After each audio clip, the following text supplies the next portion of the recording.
Good morning বন্ধুরা, চলে এসেছি নতুন একটা শর্টস ভিডিও নিয়ে। আর কি বলবো, কেমন আছো সবাই? হ্যাঁ, এখন আমি অফিস যাচ্ছি টুকটুক করে গাড়ি চালিয়ে চালিয়ে। এই বৃষ্টির দিনে অফিস যেতে কেমন একটা লাগে, বাট তাও বৃষ্টির মধ্যে একটা আলাদাই আমেজ কাজ করে।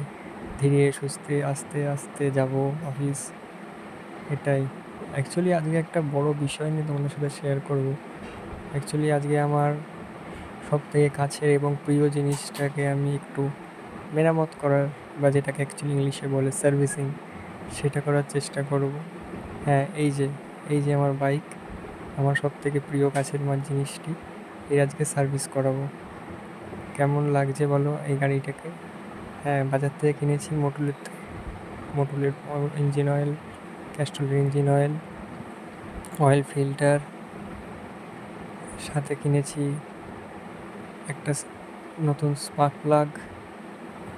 দেখতেই পাচ্ছ তোমরা সেটা ভিডিওতে। এখন আমার গাড়ির ইঞ্জিন শ্যাম্পু ইউজ করা হবে ইঞ্জিন অয়েলটাকে আগেরটা পরিষ্কার করার জন্য।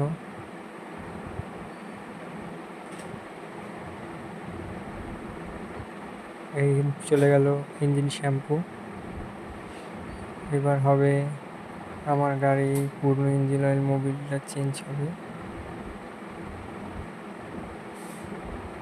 কি নোংরা এবং কালো হয়ে গেছে ইঞ্জিন অয়েলটা। হ্যাঁ, দেখতেও হবে 4000 কিলোমিটার চলেছে। যাই হোক, অনেক নোংরা ছিল, পরিষ্কার হয়ে গেল ইঞ্জিন শ্যাম্পু। এবার চেঞ্জ হবে আমার বাইকের অয়েল ফিল্টার। এই দাদা খুব খুব নিখুঁতভাবে কাজ করে, তো এই দাদার কাছ থেকে আমি প্রতিবার বাইকটা সারাই সব সময়। চেঞ্জ হয়ে গেল নতুন অয়েল ফিল্টার। এবার ঢালা হচ্ছে মোটুলের 10W40 ইঞ্জিন অয়েল। এর থেকেও গোলটা ভালো, বাট এবার আমি এটা লাগালাম। অ্যাকচুয়ালি একটু ফাইন্যান্সিয়াল কন্ডিশনের মধ্যে আছি। তো এবার চেঞ্জ হলো আমার গাড়ির নতুন স্পার্ক প্লাগ লাগানো হয়ে গেছে। দেন এরপর দাদা আস্তে আস্তে করে নাটটাকে ঠিক করে দিল। এরপর আমার পরিষ্কার হবে আমার গাড়ির এয়ার ফিল্টার।